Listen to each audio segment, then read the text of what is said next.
Valérie Auribeau, pour la rédaction de TV Film, va me rejoindre pour ce point sur l'environnement. Comme chaque mardi, d'abord une pétition, je vous le disais en titre, contre la production d'agrocarburants industriels. Une pétition proposée par la Maison de l'Environnement, par Artisans du Monde, pardon, à la Maison de l'Environnement, c'est à Magny-les-Hameaux.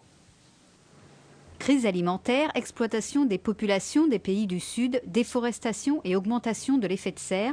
Samedi dernier, dans les locaux de la Maison de l'Environnement, l'association Artisans du Monde souhaitait alerter sur les dangers liés au développement des agrocarburants industriels à travers la pétition « La faim pour un plein ».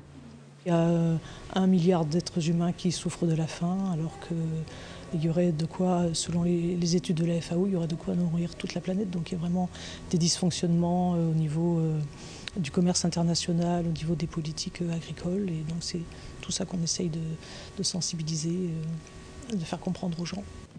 Des terres agricoles confisquées qui ne servent plus à nourrir les populations, mais bien à faire rouler nos voitures. Sur les panneaux, les phrases chocs accompagnent l'exposition pour mieux réveiller les consciences. Je suis sensible au problème de la faim dans le monde.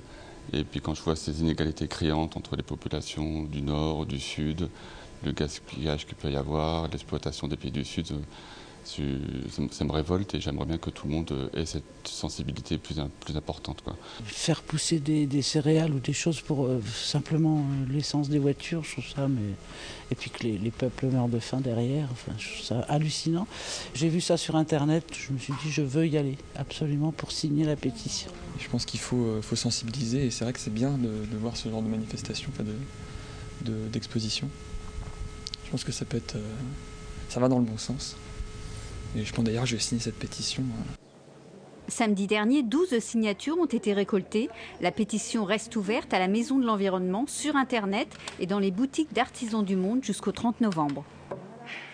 Produire des aliments pour faire du carburant, est-ce que c'est une bonne idée ou pas? Est-ce que c'est une possibilité de reconversion? Comment vous voyez cette idée? Nous, très simplement, au niveau de l'agriculture, on est là pour nourrir la population. Je crois que c'est notre base. Et je crois qu'après, à côté, les nouvelles technologies, on peut tout imaginer. Je crois qu'aujourd'hui, l'agriculture peut très bien nourrir la planète, nourrir ses habitants. Mais je crois qu'il y a un point aujourd'hui, c'est que tous les jours, on perd de la surface avec des routes, avec des ronds-points, avec des constructions industrielles. Et ça, on n'en fait pas du tout état. Donc je crois que c'est ça qui est important aujourd'hui. C'est l'espace, il faut qu'on garde l'espace. Je crois que c'est 26 mètres carrés par seconde qui s'en va du territoire. Je crois que c'est un département français par an qui disparaît. Merci Jean-Claude Guéhenec d'être venu sur ce plateau, président de l'Union des producteurs de fruits et légumes en Île-de-France. Merci à vous. Et Valérie, vous nous avez donc rejoint sur ce plateau avec un nouvel invité. On va parler de champignons. Absolument, c'est la saison des champignons actuellement. Alors elle touche bien sûr à sa fin, mais on est encore au cœur de la saison. Et nous recevons un mycologue pour nous donner les bons renseignements pour les champignons. Étienne Varnet, vice-président donc, de l'Association des naturalistes des Yvelines et responsable de la mycologie. Bonsoir. Bonsoir. Merci de nous avoir rejoints sur ce plateau. Alors, je rappelle que la mycologie est une science étudiant les champignons. Donc, Étienne Varnet, vous êtes responsable de la mycologie. Nous allons tout d'abord présenter cette association et ses diverses activités. D'accord. L'association des naturalistes des Yvelines, en ce moment, a des activités essentiellement tournées autour des champignons, parce que c'est la pleine saison. On en a également des sorties au printemps et l'été. Et en hiver, c'est plus les oiseaux, l'ornithologie. Et au printemps, on a des sorties également botaniques. D'accord. Alors, autour des fleurs. Donc, alors, nous allons parler champignons que l'on trouve actuellement dans les forêts des Yvelines. Où est-ce qu'on Et sur ce plateau Ah oui, déjà, on les trouve sur ce plateau. On les trouve sur ce plateau aussi. On les trouve sur ce plateau, c'est imprévu, on n'a pas l'habitude. Justement, alors, faites-nous le tour de ce que vous nous avez apporté, parce qu'il y en avait une multitude. Alors, là, c'est quelques champignons qui ont été ramassés, je dirais, en forêt de Rambouillet, également en forêt de Fos-Repose. On trouve dans toutes nos forêts actuellement, forêt de Marly et autres, pas mal de champignons. Du plus petit au plus grand, voici des petites colibris. C'est le plus petit là, vous avez choisi le plus petit. Je ne sais pas si on pourra zoomer jusqu'à lui, mais c'est le plus petit, ouais. Effectivement. Ah si, presque. Et celui-ci s'appelle la colibri filiforme. Et ça se mange? Non. C'est bien de le savoir. Ah, c'est ça, parce qu'il y a plus d'espèces non comestibles que comestibles. Oui, il y a beaucoup de champignons qui n'ont aucun intérêt, gastronomique. Et il y en a peut-être une cinquantaine, une centaine qui ont réellement un intérêt gastronomique, comme celui-ci, le pied bleu. Et il y en a un certain nombre, une dizaine, qui sont mortels. D'accord. Et puis d'autres qui sont toxiques. Alors comment peut-on distinguer les champignons comestibles des non comestibles? Alors il n'y a pas un critère qui dira l'odeur, la couleur, etc., qui va dire un champignon est comestible ou un champignon est toxique. Il faut les connaître. Je dirais, on prend ce bolet, un bolet baie. Bon, les gens disent tous les bolets sont bons. C'est faux. Je dirais, on a des tubes. Il y a un certain nombre de bolets qui sont toxiques. Et celui-ci? Celui-ci est comestible, c'est le bolet baie. Ça va, celui-là, ça va. D'accord, Si celui-là, vous ça le va. Alors, reconnaissez, moi, si vous le croisez en forêt, c'est bon. Je vous ai rapporté des spécimens de mon jardin. Donc, sont-ils comestibles ou ne le sont-ils pas? Journaliste d'investigation. Voilà. Alors, j'ai le même ici. C'est l'armillaire couleur de miel. Donc, ça pousse sur les souches, sur le bois mort, enterré, dans les pelouses. Et c'est un champignon très courant qui parasite les arbres ou qui pousse sur le bois mort. C'est un champignon qu'il faut éviter de manger. Dans les anciens livres, il est cité comme comestible, mais moi je ne le recommande pas parce qu'il n'a. D'accord. Donc il faut vraiment faire acte de prudence et plutôt aller cueillir ces champignons lors d'une balade en forêt avec un guide, une association. Le terrain est important pour les connaître. Je dirais, les livres ne suffisent pas toujours pour appréhender un champignon. Je dirais, si on prend des champignons comme ça, ils paraissent ressemblants, mais ça n'a rien à voir. D'accord. Quelles sont les conséquences? Parce que les conséquences peuvent être dramatiques si on se trompe de champignons. Alors, certaines amanites, l'amanite phalloïde qui est verte ou blanche, certaines petites lépiotes sont mortelles. Et si on ne meurt pas, on peut avoir des séquelles importantes, effectivement. Perdre un rein ou. C'est pas juste une indigestion, donc il vaut mieux faire attention, être bien encadré. Hein. Oui, il faut c'est vraiment. Ce que vous faites lors des différentes balades que vous organisez. Voilà, on a un message de prudence, je dirais, pour bien connaître les champignons. Nous vous avons suivi lors de votre dernière excursion en forêt de Rambouillet, et donc nous allons voir comment se déroule une cueillette aux champignons. Armés de bottes, de bâtons, de l'indispensable panier en osier et de couteaux, ils étaient une vingtaine à l'affût ce matin-là. Au carrefour des Bourbiers, en forêt de Rambouillet, l'objet de ces intenses recherches était là, tapi à l'abri des feuillus, le champignon. Vous connaissez ça? J'ai oublié ce que c'était. C'est une amanite. Une amanite qui a une volve à la base. Ah oui, mais c'est cassé. Voilà. Je le vois. Donc amanite fauve. Ah, une amanite striée qui est comestible cuite. Mais bon. Oui, c'est pas extraordinaire. Ça devient très flasque un peu. Ouais. Ouais, l'amanite rougissante est meilleure. Au programme, pieds de mouton, chanterelles en tube, amanite fauve et autres lactaires et russules de tout poil. On indique aux personnes un itinéraire et ils viennent à chaque fois qu'ils trouvent un champignon intéressant, ils viennent et puis on leur explique pourquoi c'est tel champignon. Triés, répertoriés, classés, ce matin-là, nos passionnés trouveront pas moins de 70 sortes de champignons.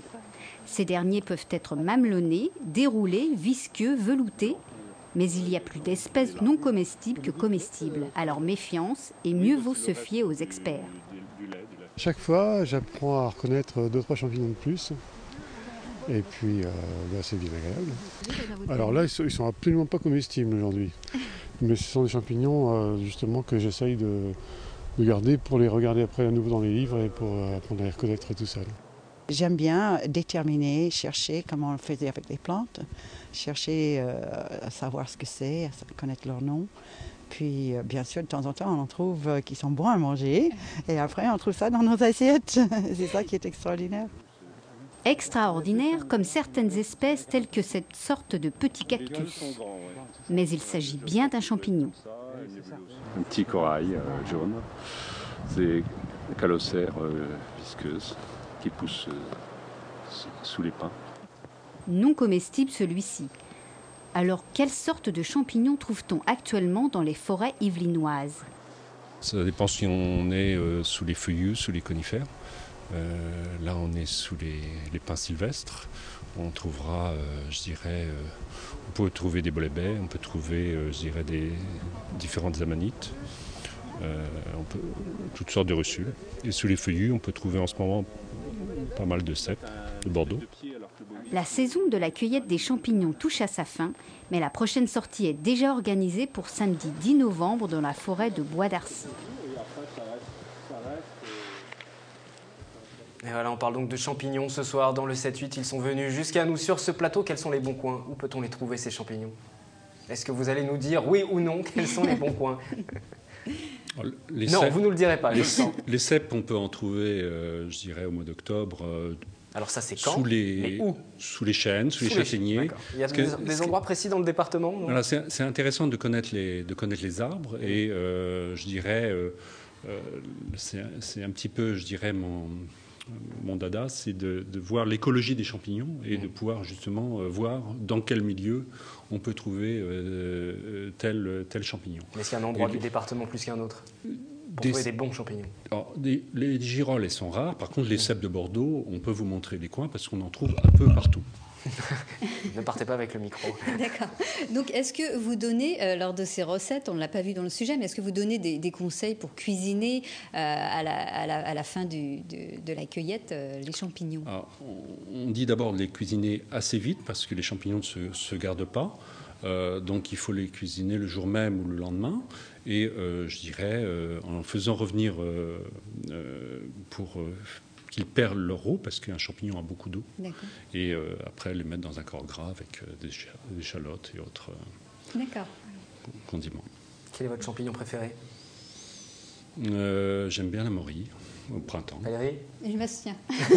C'est facile, hein, vous ne prononcez pas. D'accord, très bien. On va demander aux Saint-Quentinois, aux Yvelinois, ce qu'ils en pensent. Cette question, quel est votre champignon préféré? La question du jour. Je mange pas de champignons. La girole. Celle qui est jaune, vous savez, ça s'accommode bien dans une omelette. La girole. Gustativement, c'est un très bon champignon et ça se prépare assez facilement dans plusieurs recettes. On peut également les faire au vinaigre comme des condiments pour manger avec de la viande blanche et c'est délicieux. Des cèpes. Parce que je suis originaire de Bordeaux et que j'avais l'habitude d'aller les cueillir avec ma grand-mère. Frits, l'ail au persil. Avec des pâtes, tout simplement. Pâtes avec un tout petit peu de crème fraîche, ail, persil. On en trouve un peu par ici dans le bois, là. Les petits champignons de Paris qu'on appelle. C'est une bonne question. Les chanterelles, les cèpes. Moi j'ai beaucoup de champignons que j'aime bien, oui. Champignons chinois, j'aime tous les champignons en fait. L'odeur, la consistance aussi pour les champignons chinois, tas de choses. Ouais. C'est le meilleur. Les goûts et les couleurs, voilà. Des champignons.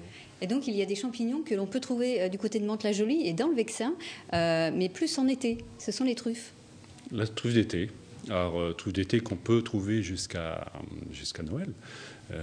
Qui pousse sous les noisetiers et sous les chênes. La truffe noire ou blanche? C'est une truffe qui est noire à l'extérieur et blanche à l'intérieur. D'accord, les deux. Très bien. Alors je rappelle malgré tout qu'il est inutile aujourd'hui de se tourner vers les pharmaciens pour savoir si le champignon est comestible ou pas. C'est ce que nous faisions jadis pourtant. Peut-être que certains s'intéressent aux champignons, mais de toute façon, les pharmaciens seront prudents et diront s'ils connaissent ou pas. D'accord. Très bien. Donc, je rappelle quand même les dates des prochaines sorties. Oui. Donc, c'est samedi prochain dans la forêt de Bois d'Arcy. Et dimanche 18 dans la forêt domaniale de Bennes. Dimanche matin, oui. Voilà. Merci à vous, merci pour ces bons conseils. Valérie, deux autres informations environnement. Oui, absolument, Wilfried. Un atelier économique, social et solidaire se prépare à la Maison de l'Environnement. Comment diversifier ses sources de financement dans le cadre de cette économie, et notamment pour les associations. Un atelier rencontre sur ce thème est organisé le 14 novembre de 14h à 20h par la communauté d'agglomération de Saint-Quentin. L'objectif de cet atelier est de permettre à tous de bénéficier de l'expérience de chacun et d'ouvrir des pistes sur d'autres sources de financement. Autre rendez-vous, un débat autour de la Zambie à Manille-les-Hameaux. On en avait parlé d'ailleurs sur ce plateau. Oui, la Maison de l'Environnement, encore et toujours, propose la projection d'un film Zambie, à qui profite le cuivre, suivi d'un débat sur la principale mine de cuivre de Mopani dans ce pays. Une mine qui entraîne une pollution très dangereuse contre laquelle les habitants se battent aujourd'hui. Ce film permet de mieux comprendre le processus de pillage de matières premières d'un pays du Sud par une multinationale qui délocalise artificiellement ses bénéfices dans les paradis fiscaux qui, depuis 2009, nous le savons, Wilfried, n'existe plus, les paradis fiscaux, n'est-ce pas ? Officiellement, ça n'existe plus. Voilà. Donc, la projection et le débat auront lieu le samedi 17 novembre. Ce film a reçu le prix Albert Londres audiovisuel en 2012. C'est à la Maison de l'Environnement. Merci Valérie, on vous retrouve la semaine prochaine sur ce plateau. Merci à votre invité. On va rester dans les champignons encore quelques instants avant de parler politique avec la visite de la champignonnière de Montesson. C'est ici dans les Yvelines que l'on produit ces fameux champignons de Paris. Je mange pas de champignons. La girole. Celle qui est jaune, vous savez, ça s'accommode bien dans une omelette. Voilà, alors pendant que tout le monde va venir s'installer sur ce plateau, on va retrouver dès à présent ce bon sujet, cette visite de la champignonnière de Montesson, si le sujet est prêt. Si le sujet n'est pas prêt, alors je vous propose une petite virgule, le face-à-face, on va parler politique dès à présent sans transition.